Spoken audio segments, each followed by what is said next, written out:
안녕하세요. 디지털 헬스케어 전쟁의 저자 노동훈 원장입니다. 오늘 디지털 헬스케어와 건강검진의 미래에 대해서 30분 정도 여러 선생님들께 짧지만 심도 깊은 말씀을 드리도록 하겠습니다. 여러분, 디지털 헬스케어라고 많이 들어보셨나요? 예전에 우리는 병원에 가서만이 진료를 받고 치료를 받았습니다. 그런데 이런 것들이 기술이 발전함에 따라서 우리가 병원에 가지 않더라도 스마트폰을 기반으로 해서 개인의 건강 정보를 많이 획득을 하고 그 건강 정보를 얻은 데이터를 우리가 이제 클라우드라는 그런 서비스를 올리고 그런 빅데이터가 형성이 되죠. 이 쌓여진 빅데이터에서 우리가 의미 있는 개인의 건강에 의미가 있는 자료들을 취합해서 건강에 사용하는 것이 디지털 헬스케어가 되겠습니다.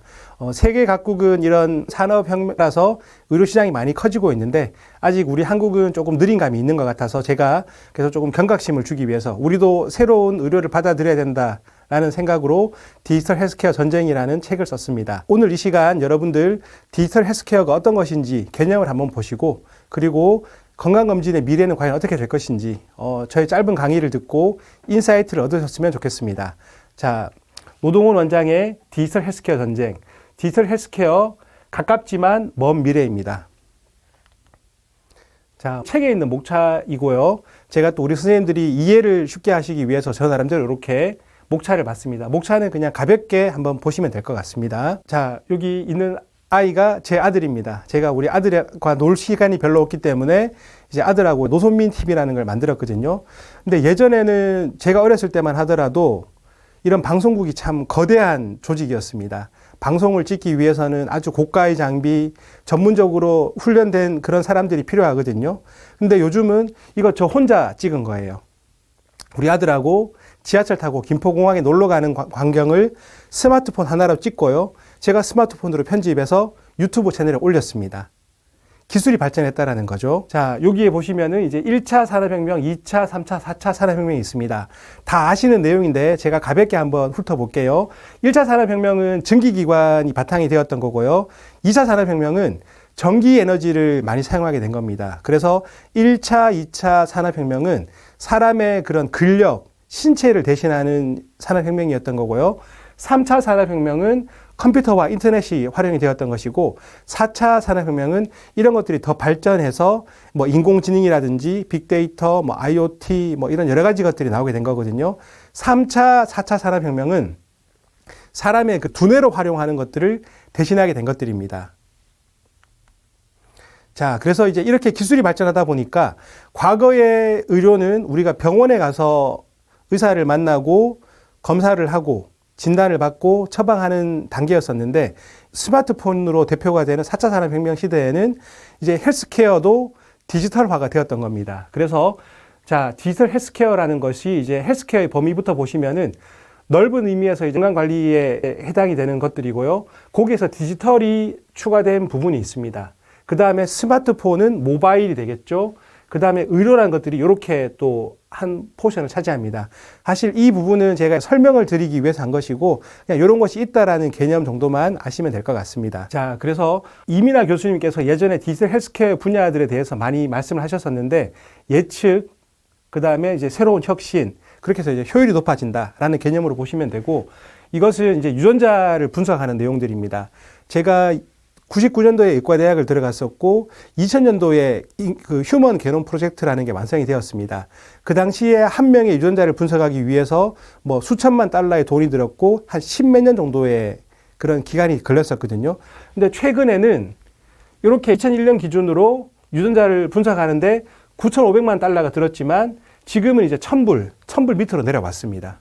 그리고 네이버에서 우리가 유전자 분석이라고 검색을 하면은 24시간 유전자 분석이라고 나올 정도로 이제 기술이 좋아지면서 서비스가 이렇게 널리 보급이 되게 된 것들이죠. 사실 이런 것들도 어떻게 보면 디지털 헬스케어의 일종이라고 볼 수 있습니다. 자, 그래서 아까 전에 말씀드렸지만 이런 스마트폰들이 우리 생활을 많이 바꾸었죠. 특히 이런 것들이 이제 의료를 바꾼다라는 것이고 4차 산업혁명은 이제 인공지능이 대표가 되는 것이고 스마트카, 3D 프린팅, 드론, 가상현실, 사물인터넷, 로봇, 인공지능 이런 기술들이 융합이 되어서 과거와 다른 새로운 의료를 제공하는 겁니다. 선생님들이 쉽게 이해를 하기 위해서 제가 의과대학을 다닐 때 일반 의과 시간에 진단적 개복술이라는 내용을 배웠거든요. 말 그대로예요. 진단을 하기 위해서 배를 연다라는 거거든요. 예를 들면 이런 경우가 있을 겁니다. 차를 타고 가다가 안전벨트를 맸어요. 근데 사고가 난 거죠. 겉으로 보기에 괜찮은데 배를 만져보니까 장이 손상을 입어서 복막염이 의심이 되는 거예요. 복막염은 수술하지 않으면 환자가 죽을 수 있기 때문에 정확히 진단을 하기 위해서 배를 열 수 있었던 겁니다. 그런데 CT나 MRI나 초음파가 나왔어요. 이런 영상 진단 장비를 활용하게 되면은 이런 것들을 배를 열지 않더라도 진단을 할 수가 있게 되는 거거든요.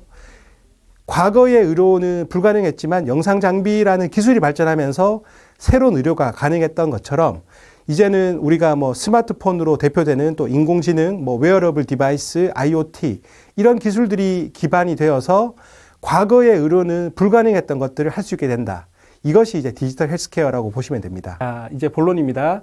제가 생각하는 행복이란 것은 우리가 질병으로부터 자유롭고 또 건강하며 그리고 경제적으로 궁핍이 없고 주변 사람들과 잘 지내는 것 그리고 나이와 관계없이 성장하는 게 저는 행복이라고 생각을 하거든요. 근데 우리가 행복한 삶을 살기 위해서 가장 기본이 되는 게 무엇이냐? 건강이거든요. 건강. 갈수록 의료기술은 발전합니다. 사람들이 건강에 대한 인식도 많이 좋아졌기 때문에 예전보다 우리가 행복하게 살 수 있게 되었습니다. 건강하게 살 수 있게 되었습니다. 거기에다가 디지털 기술을 활용해서 건강관리를 더 효율적으로 할 수 있게 된다면 저는 그것이 디지털 혁명이라고 생각을 하고요. 우리가 일반적으로 생각하면 디지털 기술은 건강을 망친다고 생각을 하죠. 편리함 때문에. 그런데 역설적으로 이런 디지털 기술을 잘 활용하면 우리가 훨씬 더 건강해질 수 있습니다. 자, 여기 나와 있습니다. 이게 스마트워치라고 하는 거죠. 스마트워치를 차고 있으면 여기 지금 나와 있는 것처럼 용두라는 곳, 태엽에다가 손가락을 대면 심전도를 측정할 수가 있습니다. 자, 요것은 이제 연소 혈당 측정기와 이제 인슐린 자동 주입 펌프가 되거든요. 이것은 이제 우리가 기존에 혈당을 측정할 때에는 손가락 끝에 바늘을 찔러서 스틱에다가 피를 묻혀야지 우리가 혈당을 측정을 했는데 몸에 이렇게 붙여 놓으면 연속으로 혈당을 측정해 줍니다. 그리고 5분 간격으로 인슐린을 자동으로 주입해 주거든요. 우리가 당뇨 환자들, 특히 1형 당뇨 환자들의 가장 큰 문제가 뭐냐 하면 1형 당뇨 환자는 인슐린이 분비가 되지 않기 때문에 만약에 이거를 적절하게 주사를 하지 않으면은 혹은 또 과하게 주사가 되면은 저혈당 쇼크에 빠질 위험이 있습니다. 근데 연속으로 혈당을 측정하게 되면은 그런 위험이 많이 줄어들게 되죠. 여기 있는 프로펠러 헬스라는 이제 미국에서 나온 회사는 이제 천식이 있을 때 우리가 그 흡입기를 치료를 하잖아요. 이거를 이제 스마트 기술과 같이 협업을 시켜서 특정한 장소에 있는 사람들이 이 흡입기를 많이 썼다라든지 혹은 또 특정한 곳에 있는 뭐 기상 정보나 뭐 미세 오염 정도라든지 이런 여러 가지 것들을 데이터를 취합할 수 있습니다. 그러면은 내가 몰랐던 나의 천식을 일으키는 원인도 알 수 있게 되는 것이고요. 내가 만약에 그런 천식 환자들이 이걸 많이 쓰는 곳에 들어가게 되면 기계가 자동으로 알려주는 거예요. 지금 이 지역에는 천식이 많이 발생하고 있으니까 조심하라라고 알려줄 수 있는 거고요. 여기 있는 변기는 살아가면서 화장실 매일 가잖아요. 변기에 앉으면은 여기에서 이제 센서나 뭐 카메라나 이런 것들이 다 달려 있어서 우리가 대소변을 볼 때 그런 장 건강의 상태라든지 혹은 또 비뇨기계 질환들을 자동으로 검지할 수 있는 거예요. 제가 전공의 때 같이 수술했던 우리 수술방 간호사 중에서 참 일 잘하고 사람 좋았던 분이 계셨는데 계속 속이 안 좋고 소화가 안 된다고 이야기를 하더라고요. 나중에 검사를 해보니까 위암이 이미 많이 진행된 상태로 늦게 발견을 했었습니다. 근데 우리가 학생 때 다 배워서 알지만 그렇게 위암이 시작을 한다면은 분명히 상부 위장관 출혈이 있었을 거예요. 상부 위장관 출혈이 우리가 이제 대변을 보게 되면은 좀 대변 색깔이 좀 검게 나온다라든지 우리가 혈액 속에는 헤모글로빈이 있고 이게 철 성분이 있기 때문에 시간이 지나면 검게 변하잖아요. 근데 그분은 우리가 알 수 없었던 거예요. 물론 국가 건강검진 체계가 잘 되어 있기 때문에 40세 이상은 우리가 뭐 내시경을 하긴 하지만 만약에 이런 스마트 변기를 사용했다라면 조기에 우리가 좀 이상을 알 수 있지 않았을까. 사실 이런 것들이 저는 이제 의료의 새로운 혁신이라고 생각을 합니다. 아까 전에 말씀드렸던 이제 그 개복에 대한 예들이었던 거죠. 예전에는 이제 배를 열어서 우리가 했던 것들이 이렇게 뭐 CT라든지 초음파를 이용해서 우리가 이제 배를 열지 않고도 정확하게 진단한다라는 기술의 발전이고요. 그래서 디지털은 그러면은 건강을 검진하는 것만 있느냐? 아닙니다. 치료제까지도 많이 있습니다. 자, 디지털 치료제 제품이 어떤 게 있냐면 뭐 COPD나 천식 같은 치료제에 복합관리 약품이 있고요. 여기는 이제 미국에서 지금 실제로 하고 있는 건데, 소아에서 우리가 주의력 결핍 과잉행동 증후군이라고 하는 ADHD 치료제에 대한 이제 이런 게임이 나와 있습니다. 그다음 인지행동 치료라든지 또 인공지능 기반의 소아 행동이나 장애 진단 치료그램, 이런 것들이 사실 많이 나와 있습니다. 특히 약물 중독 이런 치료 프로그램도 많이 나와 있고요.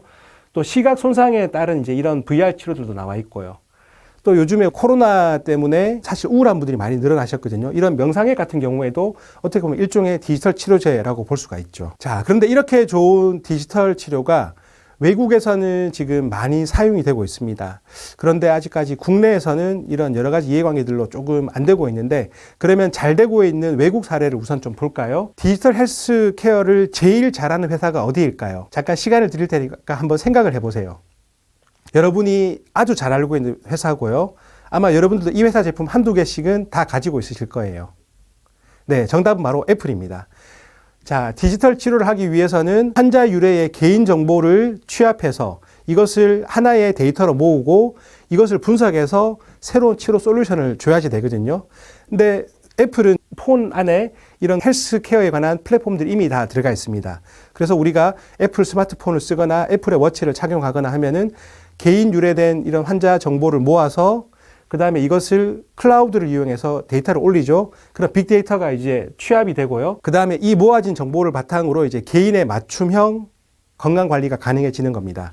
그래서 애플은 여기 이제 환자가 차고 있고 이런 여러 가지 것들 건강을 측정하는 디바이스들, 주로 웨어러블이 많죠. 이런 것들을 이제 애플에 있는 헬스 키트에다가 올려서 이거를 이제 EMR로 올려서 병원에 제공을 하는 겁니다. 발리딕이라는 회사도 있는데 이 회사는 이제 여러 가지 데이터를 취합을 해서 마찬가지로 하고 있는데, 애플은 이제 애플만 사용하시는 분들이 볼 수 있는 거고, 발리딕은 관계없이 여러 플랫폼을 활용해서 이렇게 하고 있습니다. 마이크로소프트 같은 경우에도 이제 MS 헬스 볼트라는 서비스를 출시를 먼저 했었지만 사실 이것은 실패를 했습니다. 실패한 이유가 이런 그 스마트폰의 그런 디바이스가 아니라 웹 서비스, 쉽게 말해 이제 PC를 활용했기 때문에 사람들이 사용하기 좀 불편했기 때문에 이제 못 쓰게 된 거였고요. 구글 같은 경우에는 이제 베이스라인 프로젝트라는 거를 시행을 합니다. 그래서 약 10,000명 가량의 사람을 수년 동안 이 사람들의 그 건강 상태를 측정을 합니다. 그래서 이제 베이스라인 프로젝트라고 이름을 붙였는데, 건강이 무엇인지에 대한 정의를 내리는 겁니다. 근데 이런 정의는 사실 지금까지 할 수가 없었거든요. 워낙 많은 환자의 데이터를 취합을 해서 그걸 분석을 해야 되는데 사실 이론적으로는 가능했지만 기술적으로 불가능했던 겁니다. 우리 선생님들께서도 뭐 학교 때 건강에 관한 걸 많이 배웠겠지만은, 제가 의과대학에서 공부를 할 때 배웠던 순서가 첫 번째 해부학을 먼저 배웠었고요. 그 다음에 생리, 생화학을 배웠습니다. 그 다음에 병리학을 배웠고 양리학을 배웠습니다. 해부학을 먼저 배우는 이유는 인체의 구조가 어떻게 되는지를 우리가 알아야 되는 것이고요. 생리, 생화학을 통해서 우리 몸이 어떻게 작용하는지를 알아야 됩니다. 그리고 병리학을 통해서 질병이 무엇인가를 배우고, 그 다음에 우리가 양리를 통해서 이 질병에 맞는 약을 쓰는 걸 우리가 배웠던 거거든요. 기존에 우리가 이제 건강이라는 것에 대한 정의를 할 때는 뭐 예를 들면 피 검사를 했다. 그러면 백혈구 수치는 4,000에서 많이 정상이고, 헤모글로빈 수치는 뭐 12에서 15가 정상이다. 이런 식으로밖에 안 되었거든요. 콩팥 기능도 수치가 얼마 안에 있어야지 정상이고, 뭐 간 수치도 얼마에서 얼마가 있어야 정상이다. 이렇게 배웠었는데, 그거는 이제 우리가 검사실을 기준으로 우리가 배웠던 거잖아요. 근데 구글은 10,000명의 사람들 대상으로 이렇게 장기간 연구를 해서 건강이 무엇인지 정의를 내리겠다고 하는 거거든요. 이런 건강에 대한 정의가 내려지면 거꾸로 질병이 무엇인지를 알게 되는 겁니다. 이 과정에서 우리가 스마트폰이나 여러 디바이스들을 이용해서 개인의 건강에다가 적용을 시키면, 과거에는 불가능했지만 이제는 우리가 여러 가지 장비들이나 데이터를 활용해서 개인의 맞춤 의료가 가능해지는 거거든요. 이 원대한 사업을 지금 구글이 하고 있는 겁니다. 그래서 We've mapped the world. Now let's map human health. 자, 인간의 건강에 대해서 우리가 만들어 보자라는 이런 것들이죠. 미국 정부는 사실 좀 더 큰 프로젝트를 하고 있습니다. All of Us라고 해서 이제 미국에 있는 많은 사람들을 대상으로 훨씬 더 큰 규모의 연구를 진행하는데, 사실 이런 그 의료에 관한 연구들은 기존에 환자를 모으기도 어려웠고, 이 사람들을 또 어떻게 가공할 것이며 또 병원에 불러가지고 검사를 하느냐 이런 게 너무 어려웠었는데, 디지털 기술을 활용함으로써 이제 훨씬 더 많은 개인 정보를 알게 되는 거죠.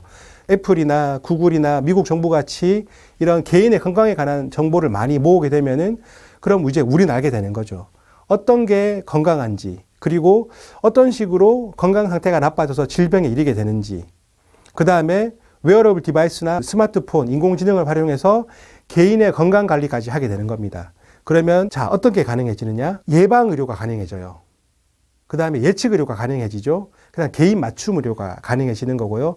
그 과정에서 기존에는 우리가 병원에 갔었을 때 의사나 뭐 이런 사람들의 처방을 피동적으로 따랐지만은 본인이 참여할 수 있는 의료까지 우리가 가능하게 되는 겁니다.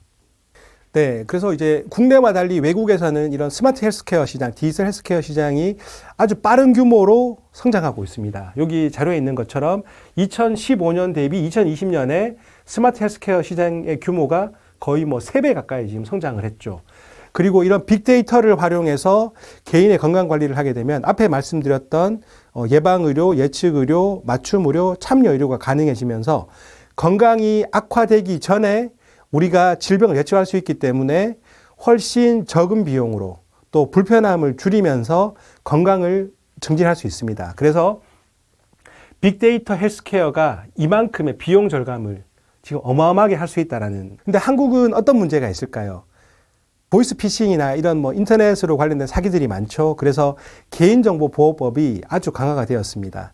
근데 앞에서 말씀드렸던 애플이나 구글이나 혹은 미국의 오로버스 같은 경우에는 이런 환자 유래의 개인정보가 아주 중요한 역할을 하는데 우리는 개인정보법에 많이 묶여 있었거든요. 그러나 다행히 최근에 이제 데이터 3법이 통과가 되어서 환자 유래의 개인정보를 익명이나 혹은 가명 처리해서 사용할 수 있는 법이 통과가 되었습니다. 그렇지만 법이 통과가 되었다는 것이고요. 아직 갈 길은 좀 멀다고 생각을 합니다. 자, 이렇게 우리가 원격 의료라는 개념에 대해서 이제 설명을 드려야 되는데 우리 선생님들 원격 의료가 뭔지는 다 아시죠? 의료와 진료라는 개념이 있습니다. 의료가 좀 더 포괄적인 개념이죠. 진료라는 것은 이제 의료에 속하는 영역으로 주로 이제 의사들을 만나서 건강에 관련된 그런 상담을 하는 것들이 포함이 되겠죠. 자, 그런데 디지털 헬스케어가 왜 중요하냐? 사실 여기에 핵심이 들어 있습니다. 굳이 병원을 가지 않더라도 우리가 병원에 갖는 것만큼 혹은 그 이상의 효용을 얻기 위해서 이제 원격 의료가 필요하게 되는데 국내에서는 잘 되지 않는 것 같아요. 아주 뜨거운 감자거든요. 원격 의료를 언급하는 것 자체도 거의 터부시 되어 있습니다. 그 대신에 미국은 지금 원격 의료가 많이 발전을 하고 있거든요. 왜 그런지 한번 실례를 들어서 말씀을 드려볼게요. 자, 여기 있는 이 표는 미국에서 가정의학과 의사를 만나기 위해서 예약을 하고 처음 만났는데 걸리는 시간의 평균입니다. 보스턴 같은 경우에는 지금 2017년 기준으로 109일이 걸리네요. 가장 짧은 이제 여기 보면 이제 미니애폴리스 같은 경우에도 8일 정도가 걸립니다. 미국에서는 의사를 만나는 시간이 많이 걸리고 비용이 상대적으로 비싸다 보니까 이런 디지털 헬스케어 시장이 많이 성장을 한 거예요. 특히 코로나가 이것을 더욱더 가속화시켰죠. 그래서 지금 미국에는 텔라닥 같은 경우에는 이제 전화나 문자나 이메일이나 영상을 통해서 가정의학과 의사를 빨리 만나서 질병을 치료할 수 있게 해준다고 하더라고요. 근데 국내에는 어떨까요? 사실 도시에 사시는 분들은 내가 의사를 만나야 되겠다라고 생각을 하면은 대부분 한 5분, 10분 정도만 걸어가면 혹은 차를 타고 5분, 10분만 가도 우리는 바로 전문의를 만날 수가 있죠. 사실 이런 것들이 좀 차이가 있습니다. 그래서 이제 국내는 아직까지는 이해관계자들의 또 대립도 많이 있죠. 약을 배달하는 그런 스타트업이 있었습니다. 의사가 진단을 하고 처방을 해서 의약품을 환자에게 배송하는 서비스가 있었는데 이 서비스가 더 이상 하지 못하게 되었어요. 또 이런 약에 관련된 그런 단체들에서 또 반대를 많이 했고요. 또 원격 의료를 하게 되면은 아무래도 이제 큰 대기업이 진출을 할 가능성이 많게 되고 그러면은 이제 대한민국은 지금 단일 의료 보험에 또 이제 공공 의료 체제가 근간을 이루고 있는데 대기업이 들어오게 되면은 또 영리병원이 들어올 것이다라는 또 그런 우려 때문에 또 시민단체에서도 많이 반대를 하고 있고요. 또 의사들 중에서도 원격 의료를 하게 되면은 큰 병원에 환자를 빼앗길 것이다라는 그런 불안감 때문에 또 반대하고 있고요. 제약회사나 보험사나 사실 여러 가지 이해관계들이 많이 묶여 있습니다. 근데 여기 있는 제품을 한번 보시면 우리가 이제 이런 원격 의료를 좀 디지털 헬스케어를 좀 받아들여야 되지 않을까라는 생각을 하시게 될 것 같은데, 제가 예전에 환자를 봤던 경험을 하나 말씀을 드려볼게요. 2008년 겨울로 생각이 되는데 제가 충청도에 있는 어떤 개인 의원에서 제가 야간에 환자를 봤습니다. 그때 10살 된 남자아이가 왔었고 속이 불편하다라는 느낌으로 와서 보고 또 청진기로 소리를 들어보고 맞도록 제가 약을 처방을 했던 것 같아요. 그런데 3시간이 지나서 충북 경찰서에서 저한테 와서 당신이 의사가 맞느냐. 그때 봤던 아이가 충북대학교 병원에서 죽었다라는 이야기를 저한테 하더라고요. 저는 그 부모님들의 심정이 이해가 되었기 때문에 그분들이 저한테 와서 이렇게 뭐 말하시는 거나 뭐 행동하시는 거를 제가 뭐 다 수용할 수밖에 없었지만 저도 궁금했습니다. 10살밖에 안 된 남자아이가 왜 갑자기, 왜 이유도 없이 죽었을까? 이렇게 갑자기 사람이 죽는 경우는 심장에 문제가 생기는 경우밖에 없는데 10살 된 아이가 이런 일이 생길 가능성이 과연 얼마나 될까? 저도 정말 궁금했었거든요. 2달 정도 지나서 부검 결과가 나왔습니다. 우리 심장을 먹여 살리는 동맥이 3개가 있거든요. 우리가 관상동맥이라고 하죠. 거꾸로 세웠을 때 왕관 모양을 닮았다고 해서 관상동맥이라고 하는데 관상동맥 중에서 가장 메인이 되는 왼쪽 아래쪽으로 내려가는 그 관상동맥의 경로가 이 아이가 문제가 있었던 겁니다. 평상시에도 아마 그 아이는 증상이 나타났을 겁니다. 좀 뻐근하다거나 불편하다거나 뭐 소화가 안 된다거나 그런 증상이 있었을 거거든요. 여기 이제 있는 그 미국에서 지금 나온 이제 얼라이브 코어라는 심전도를 측정하는 기구인데 만약에 그 아이가 이런 문제가 있었다고 했었을 때 뭐 스마트워치를 차서 누에 손을 대어 보거나 혹은 얼라이브 코어를 이용해서 한번 측정을 해봤다면은 아이가 심전도가 조금 이상하네. 그리고 이것은 이 데이터가 병원과 의사에 자동으로 넘어가거든요. 그러면은 이 친구가 조금 이상한 것 같다 해서 조금 더 정밀하게 검사를 해서 뭐 우리가 이제 심장 관상동맥 우회수를 한다라든지 다른 식으로 아마 충분히 조치를 할 수 있었지 않았을까라는 생각이 들거든요. 네, 저의 좀 아픈 경험이었고요. 두 번째 여기 있는 것은 이제 스마트폰에다가 카메라를 달아서 이렇게 바로 볼 수 있는 겁니다. 자, 우리가 뭐 귀에 어떤 문제가 생겼다. 그러면은 이제 한국의 병원도 마찬가지지만 대학병원에 가서 이비인후과 의사를 만나야 되는데 몇 시간을 기다려야 됩니다. 근데 문제가 생겼다. 스마트폰에 카메라를 연결해서 이렇게 의사가 이야기하는 대로 이렇게 찍어서 보여주면은 의사가 이 영상을 실시간으로 볼 수가 있거든요. 진단이 편리해지는 거죠. 이런 효용성이 참 많다고 생각을 합니다. 여기는 우리가 부정맥이 있을 때 뭐 이제 우리가 페이스메이커라고 하죠. 뭐 이런 것들도 이제 환자의 몸에다가 달아놓고 이게 이제 실시간으로 모니터링을 해주는데 사실은 이거는 아직까지는 국내에서 불법이기 때문에 외국에서는 멀쩡하게 쓰고 있지만 이제 우리는 불법이기 때문에 못 쓰고 있는 거고요. 자, 그래서 이제 조금 그 안타까운 모습인데 혁신을 대하는 이제 우리나라의 모습을 보면은 여러분들 그 이제 타다랑 택시와의 갈등 사건을 다 아실 겁니다. 결국 이 혁신을 대할 때 정부에서는 누구의 이야기를 들었느냐? 택시업계 분들 이야기를 듣고 결국 이제 타다는 불법이 되었었거든요.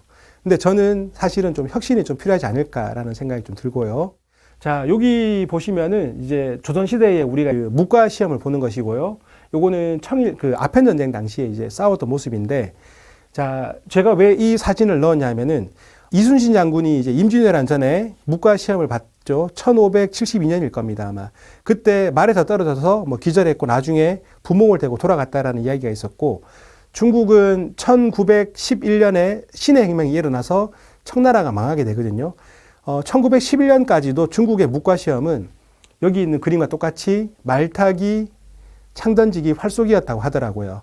기술을 받아들이지 않으니까, 우리가 잘 아는 것처럼 이제 서구의 힘이 더 강해졌기 때문에 동양이 이렇게 힘든 시기를 보내지 않았나라는 생각이 들고 그래서 우리는 디지털 헬스케어를 조금 일찍 받아들이고 또 우리 한국인들이 잘하는 게 많거든요. 그런 근면, 성실, 또 창의력이 뛰어나기 때문에 이런 것들을 우리가 빨리 도입하고 잘 만들어서 외국에 수입하면은 저는 이게 우리나라의 힘을 더 강하게 하지 않을까라는 생각이 듭니다. 이제 앞에서 설명드렸지만 우리가 디지털 헬스케어를 받아들이고 또 개인의 건강을 증진하는 이런 효율적인 방법을 써야 된다는 것들을 우리 선생님들이 이제 많이 인지를 하셨을 겁니다.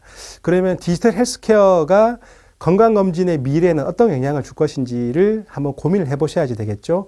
제가 그래서 강의를 준비하기 전에 이제 국내에서 이제 가장 큰 검진센터를 얼마 전에 다녀왔거든요. 거기 가니까 아주 규모도 크고 또 여러 가지 장비들 또 검사하는 의사들도 상당히 많이 있었습니다. 근데 제가 그 건강검진센터 대표님한테 한번 여쭤봤어요. 대표님, 이렇게 의료도 혁신이 일어나고 있는데 건강검진은 과연 어떻게 될까요? 라고 하니까 그분이 그런 말씀 하시더라고요. 저한테 복합기를 아냐고 물어보시더라고요. 아, 복합기 알죠. 뭐 복사도 하고 출력도 하고 팩스도 보내고 스캔도 하는 거 아닙니까? 라고 하니까 그분이 건강검진이 곧 그렇게 될 것이다 라고 하시더라고요. 기존에는 우리가 뭐 심전도를 재거나 다른 검사를 하거나 할 때 방을 옮겨가면서 우리가 측정을 했었잖아요. 근데 이제 그런 것들이 서비스가 이제 하나로 합쳐져서 한 공간에서 하게 될 것이다 라고 이야기를 하셨고요. 또 그 중에서 디지털 헬스케어 기술이 좀 더 발전하게 되면 디지털 헬스케어는 평상시에 우리의 건강 데이터를 우리 스스로 취합을 해서 그 정보를 모으는 거잖아요. 그러면은 예를 들면 뭐 내시경을 한다. 뭐 물론 내시경도 우리가 알약 캡슐을 먹거나 해서 형태가 바뀔 수도 있겠지만은 어떤 시설이나 장비가 필요하지 않은, 그러면서도 디지털 기술로 변환시켜서 우리가 일상생활에 할 수 있는 그런 형태들은 많이 사라지지 않을까. 그래서 그 건강검진센터 대표님이 하셨던 말씀은 결국에는 이런 건강검진센터도 사라지지 않을까라는 이야기를 하시더라고요. 저는 그 이야기를 듣고 사실 조금 놀랐어요. 우리가 고령화가 진행이 되고 또 사람들이 건강에 대한 관심이 많아지면은 더 활성화될 것이다라고 생각을 했는데, 제가 방금 말씀드렸던 조선시대의 과거 시험처럼 지금은 우리가 뭐 말 타고 활 쏘고 창 던지기를 하지 않는 것처럼 나중에는 건강검진이 또 바뀌지 않을까라는 생각이 듭니다. 제가 미래를 예측할 수는 없기 때문에 선생님들께 어떤 답을 드릴 수는 없겠지만은 아마 건강검진도 새로운 형태로 바뀔 겁니다. 그렇게 복합기처럼 한 공간에서 여러 가지 검사를 할 수 있게 된다면은 기존에는 건강검진센터에서 뭐 한 분 한 분 선생님들이 했던 일들을 한 공간에서 하게 되니까 어떻게 보면 그만큼 인력이 조금 줄어들 수도 있을 것이고요. 혹은 그 방식을 대체하는 새로운 방식이 나오지 않을까라는 생각이 들거든요. 그래서 뭐 제가 감히 미래를 예측할 수는 없겠지만은 건강검진센터에서 일하시는 선생님들께서는 내가 속해 있는 산업이 과연 앞으로도 계속 지속이 될 것인가를 한 번 정도 고민해 보시면 좋을 것 같고, 또 거기에 맞게 개인의 역량을 키우는 것이, 제가 이 부분은 제가 강의를 하진 않았지만 창의력을 기르면서 우리가 또 생존할 수 있는 방법들을 각자 찾아야 되지 않을까라는 생각이 듭니다. 자, 그러면은 디지털 시대의 창의력을 기르는 방법도 제가 좀 말씀을 드릴게요. 이 사진은 이제 구 한 말에 우리가 그런 이제 교육을 받았던 모습입니다. 배화학당, 이화학당 뭐 이런 식이었던 것 같고요. 이거는 이제 2012년도에 우리가 깜짝 놀랐던 사건인데, 무크라고 해서 세계 유수의 대학들에 있는 교수님들이 자신의 강의를 무료로 오픈한 거거든요. 매시브 오픈 온라인 코스라고 해서 이걸 오픈을 했었습니다. 그래서 지식의 가치가 많이 떨어졌습니다. 저는 이 무크를 오픈한 거를 세계사 시간에 배웠던 구텐베르크의 활판 인쇄술과 저는 비슷하다고 생각을 하거든요. 구텐베르크가 활판 인쇄술을 배워서 책을 저렴하게 많이 찍었기 때문에 사람들에게 지식이 널리 퍼지게 되었던 것이고, 또 약간 좀 타락한 그런 종교에 대해서 반박문을 썼기 때문에 종교개혁이 일어났던 것처럼 무크를 통해서 아주 고급 지식들이 널리 퍼지게 된 겁니다. 그러면은 그 서구에 있는 사람들은 왜 이걸 오픈을 했을까요? 이 사람들은 더 이상 이것이 유용하지 않다라고 생각했기 때문에 저는 무크를 오픈했다고 생각을 합니다. 자, 이진성 작가님 유명하시죠? 그 꿈꾸는 다락방으로 유명하신 분인데, 이분이 최근에 쓰였던 이제 에이트라는 책입니다. 인공지능에게 대체되지 않기 위해서 당신이 알아야 될 것이라는 주제로 책을 쓰셨는데, 이게 이제 일본에서 우리가 메이지 유신을 할 때 그 1784년인가요? 1874년인가요? 뭐 그때쯤에 그 페리 제독이 와서 대포를 쏘고 이제 서구는 개항을 했거든요. 근데 우리나라는 신미양요, 뭐 병인양요 이런 식으로 전쟁을 많이 치렀지만은 우리가 국사 시간에 배웠듯이 대원군의 쇄국 정책을 했습니다. 그리고 그 결과 3, 40년의 시간이 지나서 우리는 이제 일본에게 나라를 빼앗기는 신세가 되었던 거죠. 외부에서 문명이 많이 발전했었는데 그거를 받아들이느냐 받아들이지 않느냐의 차이가 컸던 것 같고요. 자, 다 아시죠? 이세돌 이제 바둑 구단과 알파고의 바둑 대결이었거든요. 저는 이 알파고가 일본을 개혁하게 만들었던 흑선과 똑같다고 생각을 합니다. 알파고가 와서 도저히 인공지능이 컴퓨터가 이길 수 없는 바둑도 인간을 이겨버렸거든요. 그러면은 이제 인간이 두뇌로 하는 일들이 많이 대체가 될 겁니다. 인공지능이란 것은 대졸자가 할 수 있는 일을 대체하기 위해서 나온 것이거든요. 그래서 우리는 이제 창의력을 좀 길러야 됩니다. 그래서 이제 건강검진센터에 일하시는 분들도 물론 업무로 많이 바쁘시겠지만은 이런 그 책 읽기라든지 혹은 다른 사람들과 지식을 교류한다라든지 해서 내가 가진 역량을 어떻게 좀 더 효율적으로 끌어낼 것인가를 고민하신다면 우리 선생님께서는 또 건강검진센터에서 일을 하시면서도 이제 효율적으로 구성원과 잘 어울리면서 일을 잘 하실 수 있을 거라고 생각합니다. 자, 지금까지 디지털 헬스케어와 건강검진의 미래에 대해서 저의 생각을 말씀드렸습니다. 자, 이 짧은 강의가 우리 선생님들께 인사이트를 드릴 수 있는 계기가 되었으면 좋겠습니다. 감사합니다.